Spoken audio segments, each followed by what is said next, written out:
eu não tenho como não vincular a minha história com a história da minha família, do meu pai principalmente, que foi o primeiro da família Naban a chegar a Cianorte. E assim, e pelo que o meu pai me conta, foi um desafio muito grande para a família do meu pai, que era meu avô e meu pai. Eles moravam em Sertaneja, vindos do Líbano, moravam com o tio Calil, que hoje faz parte da família de Cianorte. E logo que eles vieram, meu pai começou a mascatear e meu avô morava em Sertaneja junto com o irmão dele, que é o tio Calil. E meu pai desbravando aqui, entrando nos sítios, mascateando. E a companhia de melhoramento naquela época estava desbravando essa região toda. E meu pai tinha um ponto de ônibus aqui em Cianorte, meu pai desceu, conheceu e se encantou com Cianorte, que só tinha uma rua. E para você ver, assim, meu pai teve essa visão de Cianorte logo nos primeiros anos de Cianorte, de municipalização, né? E foi logo que ele veio, mudou para cá e logo com isso trouxe meu avô e meus tios, que são os irmãos, que é o Tony, o Cheble, a tia Jane e a tia Terezinha. Vieram todos para Cianorte e começaram. Aqui, na época, era a Casa Libanesa, que era na Avenida Goiás, que era uma coisa pequena.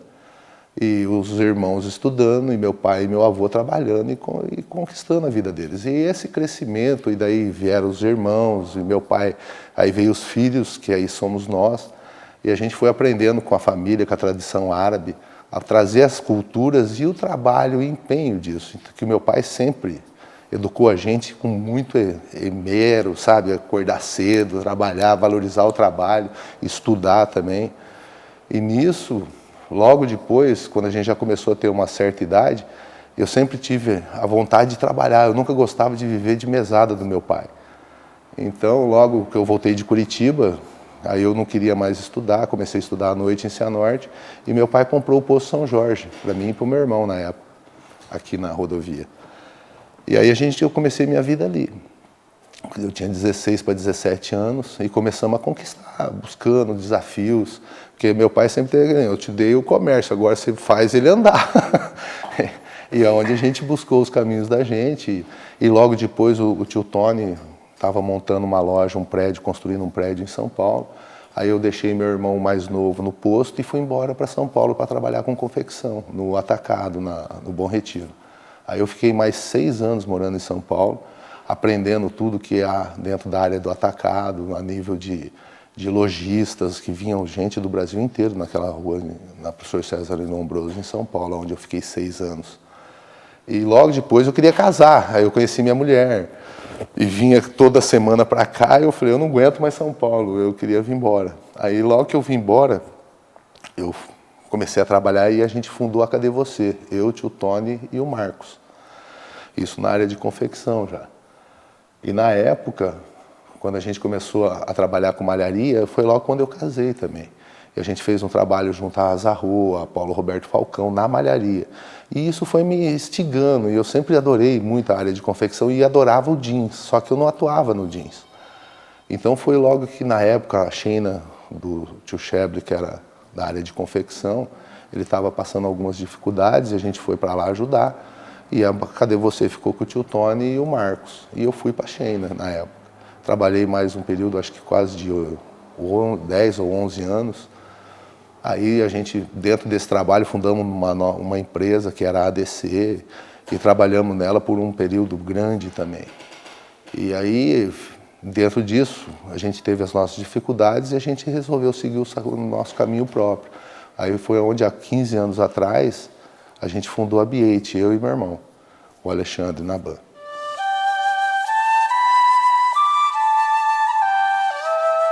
A B8 foi a glória da vida da gente, porque a gente eu sempre tive sócios, sempre tive alguém que a gente pudesse se dividir responsabilidades, nunca sozinho nas decisões, que sempre teve um peso grande, que na época a própria Sheina tinha 1.500 funcionários e a gente tinha certas responsabilidades onde lidava com muitos seres humanos, que eu sempre procurei preservar e ter atitudes que pudessem cada vez ter mais crescimento dentro dessas áreas. Então, a hora que eu fiquei sozinho na B8, o Xandu era um rapaz novo, tinha acabado de se formar e estava com gás todo. Eu falei, não, vem comigo, vamos começar a B8. Logo que a gente começou, eu coloquei ele no contrato social da nossa empresa. E graças a Deus, nesses 15 anos, a gente só teve glórias e crescimento. Hoje a B8 é uma empresa que produz aí uma faixa de 160, 170 mil peças, são quase 2 milhões de peças ano para esse Brasil todo, atendemos magazines, então a gente sempre procurou focar muito a área de clientes, o trabalho, o desempenho, as nossas fábricas, sempre especializando. Hoje no nosso grupo nós temos hoje 800, já chegamos a ter 1.200 funcionários. Hoje a B8 ela trabalha com 800 funcionários, mas terceirizamos muita coisa, muitas fábricas que terceirizam para nós, que fazem o nosso trabalho. Nós fazemos desde a parte de corte, modelagem, costura, lavanderia, acabamento, nós fazemos toda essa parte. Então eu acredito que nesses anos todos, pelo que a gente recebeu dos pais da gente, que nem meu pai e minha mãe, e meus avós, principalmente o meu avô Mitre e minha avó Sada, é que a gente teve uma infância muito junto com a nossa família. Porque meu pai, logo que casou, morava meu pai, minha mãe, minha avó, meu avô, meus tios, moravam todos juntos.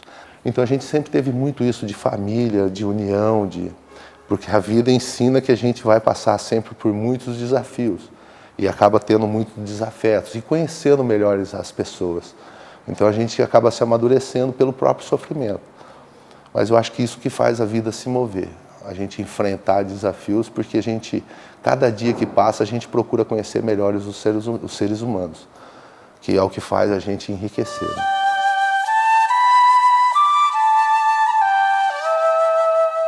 A história da B8 com o Cianorte se mistura assim desde o começo, porque ela se mistura com a minha história. E a minha história começou quando o Cianorte começou. Quando teve a primeira Expovest, que era naquelas lonas lá perto do ginásio de esporte, a gente fez trabalhos lá que aquilo era tudo pura inocência. E isso funcionou muito bem naquela época. Então eu vejo assim, a história da B8 se mistura com a da cidade e vai se misturar por muitos anos. Porque eu falo para toda a minha equipe, sempre nas reuniões que a gente tem com nossos encarregados, que a gente não criou a B8 como uma empresa de 10, 20 anos, é uma empresa para 100 anos. Enquanto eu estiver vivo e meus filhos, eu quero ver essa empresa cada vez crescendo. Meus netos eu já não sei responder, mas eu estou dando uma condição, eu e meu irmão, para que isso ocorra, para que haja um crescimento, porque eu imagino o Cianorte crescendo muito, como cresceu a nossa empresa. Só que se não tiver atitudes, se a Cianorte precisa estar se reciclando. Como o mundo se recicla, a cidade também tem que viver dessas renovações. Para você ter uma ideia, Sirlene, eu monto uma coleção a cada 3 meses, eu tenho 4 coleções a cada ano. Cada estações são estação de outono, inverno, verão, alto verão. E isso tudo, cada coleção é uma reciclagem. E eu vejo a cidade tem que estar sendo feito isso também, não digo a cada 3 meses, mas pelo menos a cada 4 anos. Você vê um prefeito dinâmico como a gente teve no passado, o Edno, que iniciou isso tudo junto com a gente, nas reuniões que a gente fazia há 20 anos atrás. Sabe, a coisa foi muito evolutiva. E peço a Deus que o Bongiorno também consiga buscar isso e buscar cada vez mais crescimento. Porque eu não consigo enxergar, eu imaginar minha empresa crescendo e a cidade não crescendo junto. Porque eu crescendo eu preciso de mais gente, mais qualificação de pessoal, contratação de pessoas mais qualificadas. E se a cidade não evolui, eu não consigo evoluir. Então isso é muito importante.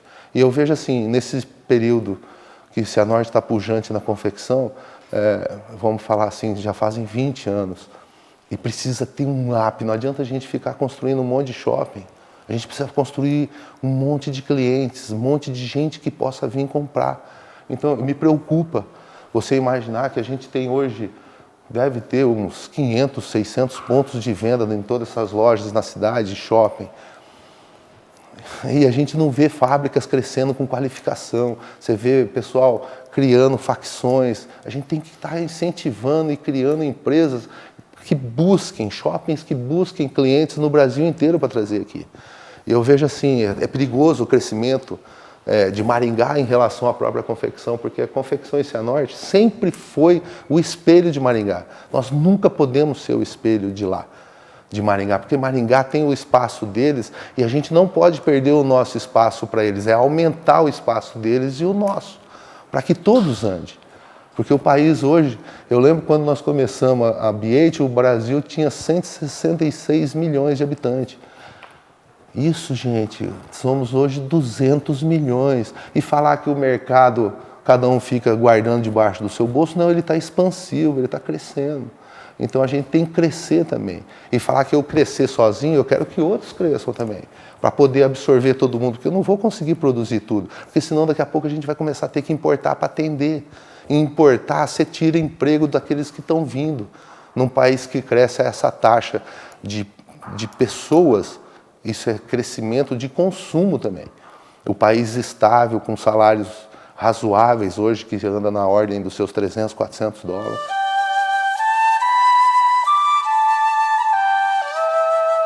É uma cidade que está conseguindo qualificar pessoas para que a mão de obra dentro da cidade se torne cada vez melhor. Eu vejo uma Cianorte melhorando a parte de infraestrutura. Eu vejo assim, politicamente, Cianorte precisa se amadurecer mais ainda. Eu acho que a gente tem bons políticos, mas você só vê cidades se expandirem cada vez mais quando você tem uma política forte. Porque politicamente, hoje, tudo funciona à base de política. Então eu vejo que o Cianorte cresceu muito bem nesse sentido, no período que a gente tinha o nosso deputado federal, o nosso deputado estadual, o nosso prefeito em sintonia com isso. Porque eu lembro que no passado a gente tinha nossos prefeitos de outros partidos do governo, que não tinha maioria no Congresso do Estado. Então isso sempre dificultou muito. Então o Cianorte pegou um período muito bom. Eu acho que agora a gente tem políticos que nem o Zeca, nós temos o Bongiorno, que é um bom político, temos o Jonas Guimarães, que é deputado estadual. Nós precisamos fortalecer, o ano que vem é um ano político, temos que pensar dessa forma política. Querendo, eu não gosto de política, mas eu sei que todos nós precisamos dela. E para isso acontecer a nível municipal, isso é muito importante.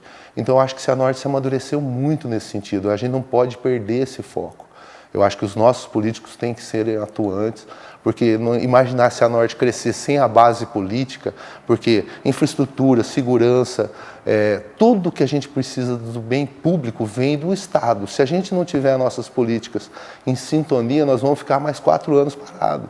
E nós já perdemos lá atrás, dizendo aí há 30, 40 anos atrás, nós perdemos faculdades para Umuarama. Eu lembro que eu era garoto e a gente perdia isso para Umuarama, que estava aqui do lado, Maringá também, e Cianorte ficou parado, porque na época a gente não tinha políticas nesse sentido. A Cianorte que eu quero ver para os meus netos é assim, deixa eu ver se eu consigo expressar para você. É a mesma visão que eu tive há 30 anos atrás, 35 anos atrás, quando eu estava no Poço São Jorge ainda. Eu sempre queria Cianorte uma cidade linda, bonita, sabe, com pista de Fórmula 1, com um campeonato de vôlei mundial aqui. Eu sempre sonhava com isso, porque eu sempre fui esportista, sempre adorei esporte. Então eu sempre imaginava isso. Hoje eu sonho mesmo para meus filhos, para os meus netos, e luto para que Cianorte tenha essa condição. Sempre disse isso para os políticos, que precisassem de mim, por ideias ou ajuda. O que eu pudesse fazer, eu sempre estou disposto a fazer. Porque Cianorte merece, porque tudo que eu construí na minha vida está aqui. Tudo que eu consegui de bom, de ruim, o que eu aprendi nessa minha vida toda, ela está fincada aqui junto comigo. Então isso tudo tem que se transformar em coisas boas. As ruins para a experiência e as boas para a melhoria, para poder ter força de fazer isso por Cianorte. Porque se a gente não fizer, nós, cada um desses 90 mil habitantes de Cianorte, não fizer por ela, vai fazer por outra. Então vamos procurar ter a melhor aqui, porque os meus netos vão estar aqui e os netos de muitos desses 90 mil habitantes vão estar aqui também junto com nós. Então eu sonho uma cidade cada vez mais linda, uma cidade cada vez mais unida, ciúmes, invejas, eu queria longe de Cianorte, porque isso atrapalha Cianorte, deixa Cianorte pobre. Então isso é uma das coisas que eu quero longe de Cianorte, pelo menos para os meus netos lá na frente. E cada um buscar aquilo que é de melhor de você por Cianorte, porque daí lá para os nossos netos, não só os meus, os de nós todos, vai ser uma cidade maravilhosa, cada vez mais maravilhosa, porque hoje ela é para mim maravilhosa. Eu acho que é uma cidade perfeita, mas ela tem que evoluir, porque daqui 60 anos o mundo vai estar evoluindo e nós todos vamos ter que estar evoluindo junto. Então é o que eu penso, Cianorte precisa disso, união.